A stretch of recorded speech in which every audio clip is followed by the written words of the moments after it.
रहस्य म्हणजे हाच आकर्षणाचा नियम.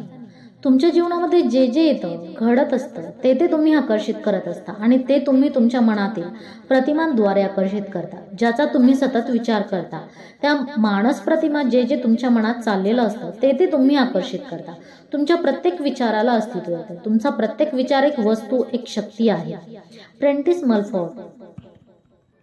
जॉन असारफ म्हणतात, आकर्षणाचा नियम समजून घेण्याचा माझ्यासाठी साधा सोपा मार्ग म्हणजे मी स्वतःला एक मॅग्नेट समजतो आणि मग मला माहीत असतं की दुसरा मॅग्नेट माझ्याकडे अट्रॅक्ट होईल. तुम्ही विश्वातील सर्वाधिक पॉवरफुल मॅग्नेट आहात. तुमच्यामध्ये अशी चुंबकीय शक्ती आहे जी जगामधील कोणत्याही गोष्टीपेक्षा जास्त शक्तिशाली आहे आणि ही अगाध चुंबकीय शक्ती तुमच्या विचारांमधून प्रक्षेपित होते. बॉब डॉयल आकर्षणाचा नियम उलटा हा असं सांगतो की समान गोष्टी समान गोष्टींना आकर्षित करतात. याचाच दुसरा अर्थ असा की जेव्हा तुम्ही एखादा विचार मनात आणता तेव्हा तुम्ही तशाच प्रकारच्या इतर विचारांना स्वतःकडे आकर्षित करता. तुम्ही तुमच्या जीवनात आकर्षणाचा हा नियम कधी ना कधी नक्कीच अनुभवला असणार. कधी तुम्ही अशा एखाद्या गोष्टीबाबत विचार करत असाल ज्याबद्दल तुम्ही नाखुश असता.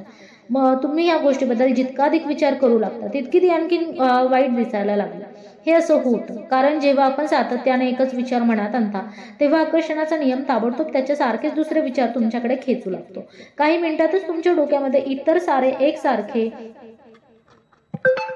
दुःखद विचार जमा होत राहतात की परिस्थिती पूर्वीपेक्षा वाईट दिसू लागते. तुम्ही या गोष्टीबाबत जितका अधिक विचार करू लागाल तितकी अधिक अस्वस्थ व्हाल, त्रासून जाल. पहा, कधी असे झाले असेल तुम्हाला समविचारांना आकर्षित केले जाण्याचा खाली दिलेला अनुभव आला असेल. तुम्ही एखादं गाणं ऐकता आणि मग ते गाणं डोक्यातून निघत नाही.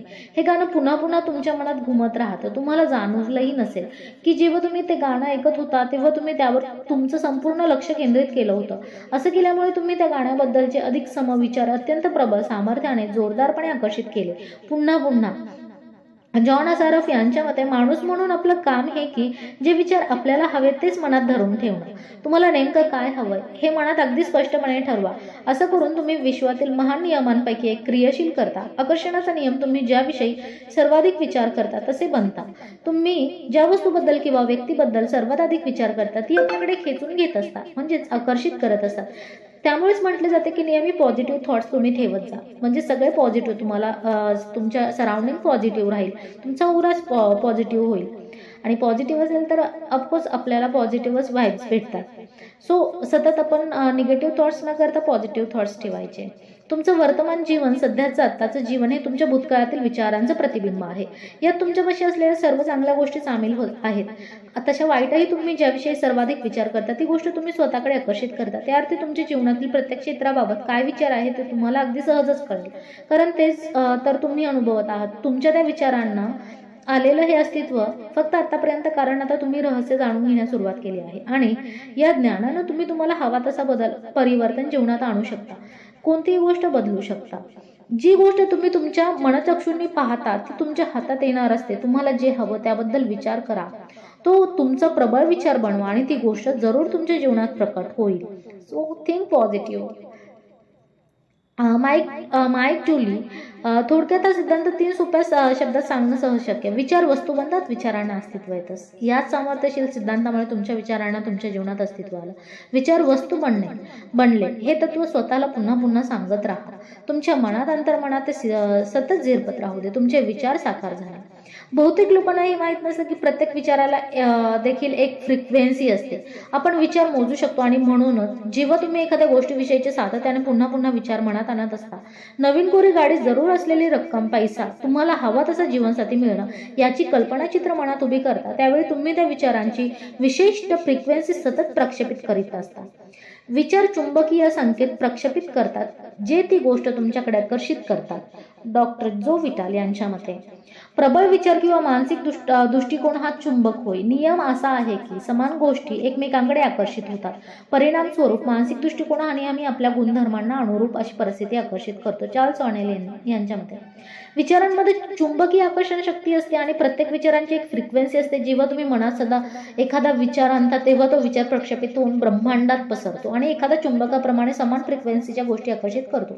पाठवलेली प्रत्येक गोष्ट उगम स्रोताकडे परत येते आणि तो उगम स्रोत तुम्ही स्वतः आहात याबद्दल अशीही पद्धतीने विचार करून पहा. आपल्याला माहित आहे की एखाद्या टेलिव्हिजन स्टेशनचा ट्रान्समिशन टॉवर एका विशिष्ट फ्रिक्वेन्सीवर प्रसारण करतो, जो तुमच्या टेलिव्हिजनवरील प्रतिमांमध्ये बदलली जाते. आपल्यापैकी बहुतेकांना हे सगळं नेमकं कसं होतं हे नसेल कळत, पण आपल्याला एवढं तरी नक्कीच माहीत असतं की प्रत्येक चॅनलची एक विशिष्ट फ्रिक्वेन्सी असते आणि जेव्हा आपण त्या फ्रिक्वेन्सीवर आपला टेलिव्हिजन ट्यून करतो तेव्हा त्या चॅनलची चित्रमालिका आपल्याला दिसू लागते. आपण एखादं विशिष्ट चॅनल लावतो म्हणजे त्या चॅनलच्या विशिष्ट फ्रिक्वेन्सीची निवड करतो आणि त्या चॅनलवरून प्रसारित होणाऱ्या प्रतिमा आपल्याला मिळू शकतात.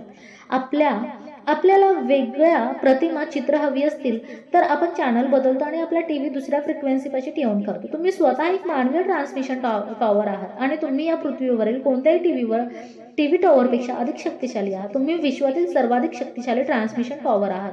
तुम्ही जे ट्रान्समिशन प्रक्षेपण करता तेच तुमचं जीवन, तुमचं जग साकारतं. तुम्ही जी फ्रिक्वेन्सी प्रक्षेपित करता ती सर्वदूर पसरते. शहरातून देश विदेशापलीकडे, जगभर एवढंच नव्हे तर त्या पलीकडे जाऊन विश्वपार पसरते, संपूर्ण ब्रह्मांडात घुमू लागते. आणि ही फ्रिक्वेन्सी तुम्ही आपल्या विचारांनी प्रसारित करता. जी चित्र तुम्हाला विचारांच्या प्रक्षेपणामुळे मिळतात ती तुमच्या टीव्ही स्क्रीनवर नसतात, तर ती साकारतात तुमच्या जीवनात. तुमचे विचार जी फ्रिक्वेन्सी निर्माण करतात त्या फ्रिक्वेन्सीशी जुळणाऱ्या समान गोष्टीकडे आकर्षित करतात आणि मग ते विचार पुन्हा परत येतात तुमच्या जीवनातील घटित बनून. जर तुम्हाला तुमच्या जीवनातील घटित किंवा काहीही बदलायचं असेल तर फक्त चॅनल बदला, फ्रिक्वेन्सी बदला, तुमच्या विचारात बदल करून. मानसिक शक्तींचं कंपनी अत्यंत तरल, अतिसूक्ष्म आणि तरीही प्रचंड शक्तिशाली आणि सामर्थ्यवान असतात. चार्ल्स डॅनियल, बॉब प्रॉक्टर यांच्यामध्ये जर तुम्ही समृद्ध वैभवशाली जीवन कल्पनेत सतत रंगवीत राहाल तर ते तुम्ही निश्चित आकर्षित कराल. हा सिद्धांत प्रत्येक वेळी प्रत्येक व्यक्तीच्या बाबतीत खरा ठरतोच. जेव्हा तुम्ही समृद्ध जीवनाची कल्पना करता तेव्हा तुम्ही आकर्षणाच्या नियमानुसार जाणीवपूर्वक जीवन निर्माण करत आहात. हे सगळं इतकं सोपं आहे, परंतु मन एकच मोठं प्रश्नचिन्ह उरतं. प्रत्येक व्यक्ती आपल्या स्वप्नातील जीवन का जगू शकत नाही? वाईट गोष्टींऐवजी चांगल्या गोष्टी आकर्षित करा.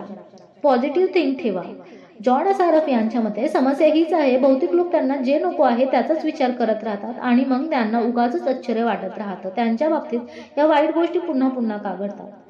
लोकांना हव्या त्या गोष्टी न मिळण्याचं एकमेव कारण म्हणजे ते त्यांना जे हवं आहे त्याचा विचार करण्याऐवजी त्यांना जे नको आहे त्याचाच विचार ते अधिक करतात. तुमचे स्वतःचे विचार लक्षपूर्वक ऐका. तुमचे शब्द, कारण, नियम अत्यंत सत्य आहेत, तो चुकत नाही.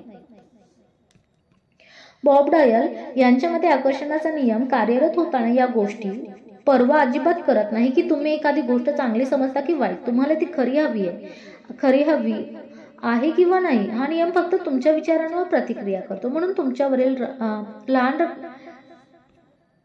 लहान रकमेचे कर्ज हा देखील कर्जाचा डोंगर समजून काहीतरी भयंकर परिस्थिती स्वतःवर ओढवल्याची भावना तुम्ही मनात निर्माण केली तर हा संकेत तुम्ही ब्रह्मांडात प्रक्षेपित करता. माझ्यावर भयंकर मोठं कर्ज आहे. तुम्ही स्वतःला पुन्हा पुन्हा ठासून हे सांगता. तुमच्या अस्तित्वाच्या प्रत्येक स्तरावर हीच गोष्ट अनुभवत राहता आणि मग हीच गोष्ट तुम्हाला अधिक प्रमाणात पुन्हा पुन्हा मिळत राहते. तुम्ही कर्जबाजारी बनता. त्यामुळे तुम्ही निगेटिव्ह थॉट्सपेक्षा तुम्ही सतत पॉझिटिव्ह राहा. त्यामुळे पॉझिटिव्ह राहिला तर तुमच्यासाठीच ते खूप छान आहे. आकर्षणाचा नियम हा निसर्ग नियम आहे. तो व्यक्तिनिरपेक्ष आहे. तसंच एखादी गोष्ट चांगली की वाईट हे तो ठरवत नाही. तो तुमच्या विचारांना अस्तित्व देतो. तुमचे विचार तुमचे जीवनानुभव बनवून तुमच्यासमोर साकारतो. तुम्ही विचार करता ती प्रत्येक गोष्ट तुम्हाला परत करतो. आकर्षणाचा नियम हा खरोखर अत्यंत आज्ञाधारक आहे. जेव्हा तुम्ही इच्छित गोष्टींविषयी, हव्या असलेल्या गोष्टींविषयी विचार करता आणि निश्चयाने त्यावर लक्ष केंद्रित करता तेव्हा आकर्षणाचा नियम तुम्हाला हवी असलेली ती गोष्ट नक्कीच देतो. पुन्हा पुन्हा कधी तुम्ही अशा गोष्टींवर लक्ष केंद्रित करता जे तुम्हाला नको आहेत. उदाहरणार्थ, मला पोचायला उशीर नको होऊ दे, मला पोचायला उशीर नको होऊ दे. आकर्षणाचा नियम हे नाही ऐकत की तुम्हाला ती गोष्ट होऊ नये असे वाटत आहे. या नियमानुसार तुम्ही ज्या गोष्टींविषयी विचार करता त्या अस्तित्वात येतात आणि मग याच गोष्टी तुम्हाला जीवनात पुन्हा पुन्हा दिसतात.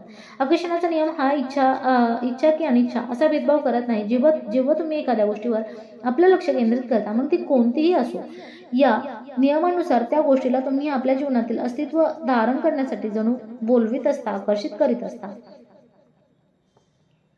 आकर्षणाचा नियम हा नेहमी कार्यरत होत असतो. मग भले तुमच्या या नियमावर विश्वास असो वा नसो, हा नियम तुम्हाला माहिती असो वा नसो. बॉब प्रॉक्टर यांच्या मते लिसा निकोलस म्हणतात, तुम्ही जेवढा विचार करता तेवढा आणि तितकंच काम आकर्षणाचा नियम करतो. जेव्हा जेव्हा तुमचे विचार प्रवाहित होतात तेव्हा तेव्हा आकर्षणाच्या नियमांचं कार्य सुरू होतं. जेव्हा तुम्ही भूतकाळात रमता तेव्हा हा नियम काम करत असतो आणि जेव्हा तुम्ही वर्तमान किंवा भविष्याशी विषय विचार करता तेव्हाही हाच नियम कार्यरत असतो. ही एक निरंतर सातत्याने सुरू राहणारी प्रक्रिया आहे. या प्रक्रियेचं स्टॉप बटन किंवा पॉज बटन अस्तित्वात नाही. तुमच्या विचारांप्रमाणेच हा नियमही सतत सक्रिय असतो. मायकेल बर्नार्ड बेकविथ यांच्यामध्ये सृजन सतत होतच असतं. जेव्हा जेव्हा एखादी व्यक्ती विचारमग्न असते किंवा दीर्घकालीन योजना दूरदृष्टी काही विचार मनात घोळत असतो तेव्हा सृजन प्रक्रियाच घडत असते, कारण या विचारांना बऱ्याच अंशी अस्तित्व येणारं असतं. बिल हायरेस यांच्यामध्ये पॉझिटिव्ह थॉट ठेवल्याने पॉझिटिव्हच वाईब्स भेटत असतात आणि पॉझिटिव्ह मन होत असतं.